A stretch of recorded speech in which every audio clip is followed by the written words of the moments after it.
आइए सीधे बात करते हैं कि केंद्रीय बैंकों की इस रिकॉर्ड खरीदारी और सोने और चांदी की कीमतों पर क्या असर होगा। सबसे पहला कारण है कि वैश्विक बाजार में सोने की कीमतों में एक बेहद मजबूत परमानेंट सपोर्ट मिल रहा है। सेंट्रल बैंकों की इस लगातार बाइंड के कारण अंतर्राष्ट्रीय मार्केट में सोने के दाम में किसी बड़ी गिरावट की संभावना बहुत कम है।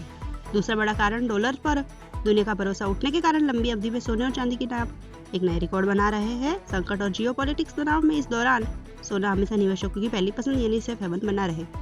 चांदी की बात करें तो सोलर और ईवी इंडस्ट्रियल में आने वाली भारी मांग इसके दामों में सोने की तेज गति से ऊपर ले जा सकती है। संक्षेप में कहें तो कमोडिटी मार्केट में आने वाले समय में निवेशकों की सबसे तेजी का रुख साफ नजर आ रहा है। अब बात करते हैं हमारे घरेलू शेयर बाजार निफ्टी सेंसेक्स पर होने वाले सीधे असर की।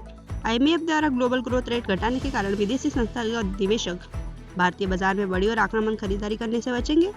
इसके चलते भारतीय बाजार में अगले कुछ महीनों में भारी उतार चढ़ाव देखने को मिल सकता है। सेक्टर्स की बात करें तो IT, फार्मा, एक्सपोर्ट जैसे शेयरों पर वैश्विक मंदी का सीधा दबाव मिलेगा। इसके विपरीत घरेलू मांग से चलने वाले डिफेंसिव सेक्टर्स जैसे कंजप्शन और FMCG मजबूती बनी रहेगी। लार्ज कैप स्टॉक्स पर अनिश्चितता के दौर पर ज्यादा स्थिर रहेंगे, आपके पोर्टफोलियो को सुरक्षा देंगे।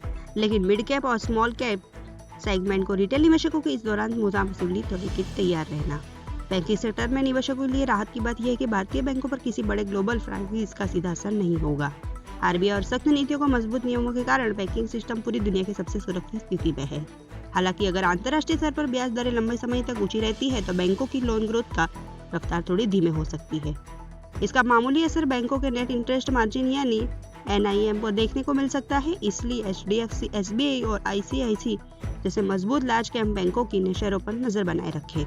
छोटे और कमजोर फंडामेंटल वाले प्राइवेट या कोऑपरेटिव बैंकों के शेयरों में समय दूरी बनाना समझदारी होगी। इस पूरे वैश्विक बदलाव के सबसे बड़ा असर आपकी पर्सनल वेल्थ यानी जेब पर होने वाला है। अब वह समय चला गया जब अपना पूरा पैसा शेयर बाजारों या लगा कर निश्चित बैठ सकते थे। इस जियोपॉलिटिक्स मंदी से बचने के लिए आपको पोर्टफोलियो का कम से कम 10 से 15% हिस्सा सोने या चांदी में शिफ्ट करना ही होगा। इस समय सही इवोल्यूशन आपके पूरे निवेशों को महंगाई, अंतर्राष्ट्रीय उठापटक और खिलाफ एक मजबूत सुरक्षा कवच देगा।